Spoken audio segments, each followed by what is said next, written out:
Hi friends, ஒரு video ஒன்று போட்டிருந்தேன். அதில் வந்துட்டு பன்னீர் செஞ்சு போட்டிருந்தேன். பன்னீர் எப்படி செய்கிறது அப்படின்னு சொல்லி போடுங்க அக்கா அப்படின்னு சொல்லி ஒரு சிஸ்டர் கேட்டிருந்தாங்க. ஸோ அதுதான் நான் இன்றைக்கி வந்து எனக்கு பால் நேற்று வாங்கின பால் கொஞ்சம் மீந்துருச்சு. சரி, அதனால் இன்றைக்கி பன்னீர் செஞ்சிடலாம் அப்படின்னு சொல்லிட்டு ஒரு 3/4 லிட்டர் அளவுக்கு பால் எடுத்திருக்கேன். பால் வந்து நீங்கள் வந்து தண்ணி ஆட் பண்ணக்கூடாது. தண்ணி ஆட் பண்ணிங்கனாக்கா பன்னீர் அந்த அளவுக்கு வராது. அப்படியே திக்கான பாலில் செய்யணும். நான் வந்து பசும்பால் தான் வாங்கி செய்கிறது.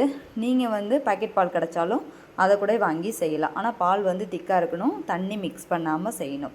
இதுக்கு பார்த்தீங்கன்னாக்கா பால் வந்து காய்ச்சி வச்ச பால் தான் திருப்பி ஒரு நடை ஹீட் பண்ணிகிட்ருக்கேன். ஏன்னா நான் வந்து லெமன் ஜூஸ் வந்து இதில் மிக்ஸ் பண்ணணும் அப்படிங்கிறதுக்காக. பன்னீர் செய்கிறதுக்கு ஃபஸ்ட்டு பார்த்திங்கன்னா இந்த மாதிரி ஒரு பாத்திரம் எடுத்து வச்சுருங்க. அடியில் இந்த மாதிரி உங்களுக்கு காய் வடிகட்டுற ஃபில்ட்ருலாம் இந்த மாதிரி ஏதாவது இருக்கும் இல்லையா, அதை வச்சுட்டு அதுக்கப்புறம் பார்த்திங்கன்னா இந்த இது வந்து பன்னீர் மேக்கர் தான். பன்னீர் செய்கிறதுக்கான இது வந்து இது மீஷோவில் தான் நான் வாங்கினேன். இது ரொம்பவே யூஸபுளாக இருக்குது. இது பார்த்திங்கனாக்கா இதில் வந்து நம்ம கிளாத் யூஸ் பண்ணி, அதாவது காட்டன் கிளாத், இந்த காடா துணின்னு சொல்லுவாங்களா, அந்த மாதிரி கிளாத் வச்சுட்டு அதுலேயும் நம்ம அந்த பன்னீர் வந்து நம்ம ரெடி பண்ணலாம். இது வந்து இப்போ இந்த மேக்கர் வந்ததுலேருந்து இது நல்லாவே ஈஸியாக இருக்குது. இப்போ நிறைய பேர் வந்து இதில் தான் பன்னீர் வந்து ரெடி பண்ணிக்கிட்டு இருக்காங்க. ஸோ இதை பன்னீரை ஊற்றிட்டு இந்த மூடியை போட்டுட்டு அதுக்கப்புறம் வெயிட் கல் வச்சிட்டோம் அப்படின்னாக்கா பன்னீர் வந்து ரெடி ஆகிடும். வாங்க பார்க்கலாம்.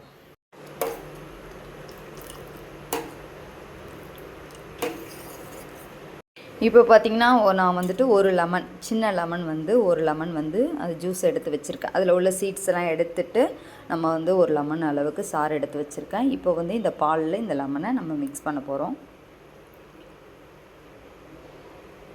இது சில பேர் வந்து வினிகர் சேர்த்தும் செய்வாங்க. நான் வந்து வினிகர் சேர்த்து செய்கிறது இல்லைங்க. லெமன் சாறு போட்டு தான் நான் வந்து எப்போவுமே பன்னீர் ரெடி பண்ணுவேன். ஸோ இப்படியே நம்ம மிக்ஸ் பண்ணிகிட்டே இருக்கக்குள்ளேயே கொஞ்சம் நேரத்துலலாம் வந்து பால் வந்து நல்லா திரிஞ்சிட்டு அதுக்கப்புறம் பார்த்திங்கன்னா நல்லா பன்னீர் வந்து திரிஞ்சு ரெடி ஆகிடும். இப்போ பார்த்திங்கன்னா தெரியும் உங்களுக்கு, பால் வந்துட்டு நல்லா திரிஞ்சிட்டு இந்த பாருங்கள் தனியாக வந்துருச்சு. பன்னீர் தனியாக அப்படியே திரிஞ்சு பாருங்கள், பன்னீர் தனியாக வந்துருச்சு இல்லையா. ஸோ பால் தனியாக, அந்த தண்ணி வந்து தனியாக திரிஞ்சு வச்சிருச்சு. இது வந்துட்டு நம்ம ஃபில்ட்ரு பண்ணிவிட்டு நம்ம சப்பாத்தி மாவு பிசைறோம் இல்லையா, அப்போ வந்து இந்த தண்ணி வந்து நம்ம மிக்ஸ் பண்ணி சப்பாத்தி மாவு பிசையலாம். ஸோ இதில் ப்ரோட்டீன் இருக்குது, சத்து தான், உடம்புக்கு நல்ல சத்துக்கள் கிடைக்கும். இல்லை எங்களுக்கு அது வேண்டாம் அப்படின்னு யோசிச்சிங்கனாக்கா இதை வந்து நல்லா ஆற வச்சுட்டு செடிங்களுக்கு ஊற்றலாங்க. ரொம்பவே செடி வந்து நல்லா சூப்பராக பூக்கும். ஏன்னா இதில் வந்து அவ்வளோ சத்துக்கள் இருக்கிறதுனால இது நல்லா குளிர ஆற வச்சிடணும். ஹீட்டோடு கொண்டு போய் செடியில் ஊற்றிடக்கூடாது.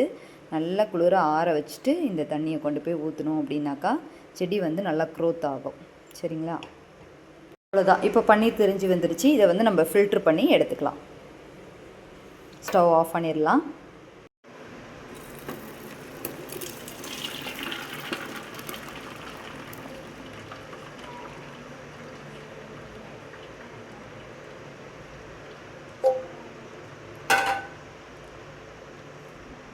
இது ஃபில்ட்ரு பண்ணியாச்சு.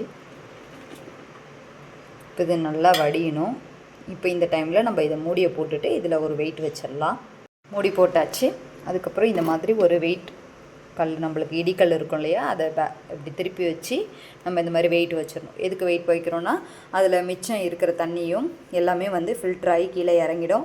ஸோ நம்ம அந்த பாக்ஸ்குள்ளே நம்மளுக்கு வந்து பன்னீர் மட்டும்தான் இருக்கும். அதுக்கப்புறம் நல்லா வடிகட்டினதுக்கப்புறம் நம்ம அதை வந்து எடுத்துகிட்டு கட் பண்ணி நம்ம ஃப்ரிட்ஜுக்குள்ளே எடுத்து வச்சுக்கலாம். நம்ம சமையலுக்கு யூஸ் பண்ணலாம். பன்னீர் வந்து இது மாதிரி வீட்டிலேயே நம்ம ரெடி பண்ணி குழந்தைங்களுக்கு கொடுக்கறதுனால சத்துக்கள் அதிகமாகவே இருக்கும். எந்த விதமான கெமிக்கலும் நம்ம ஆட் பண்ணல, ஒன்லி லெமன் சாறு மட்டும்தான் ஆட் பண்ணியிருக்கோம். ஸோ இதை மாதிரி செஞ்சு குழந்தைங்களுக்கு நம்ம கொடுக்கலாம். குழந்தைங்களும் விரும்பி சாப்பிடுவாங்க. பன்னீர் பட்டர் மசாலா, பன்னீர் டிக்கா, ஸோ இந்த மாதிரி பன்னீர் ஃப்ரைட் ரைஸ் அந்த மாதிரிலாம் செஞ்சு நம்ம கொடுக்கலாம். ஓகே ஃப்ரெண்ட்ஸ், பாய். இந்த வீடியோ பிடிச்சிருந்தா லைக் பண்ணுங்கள்.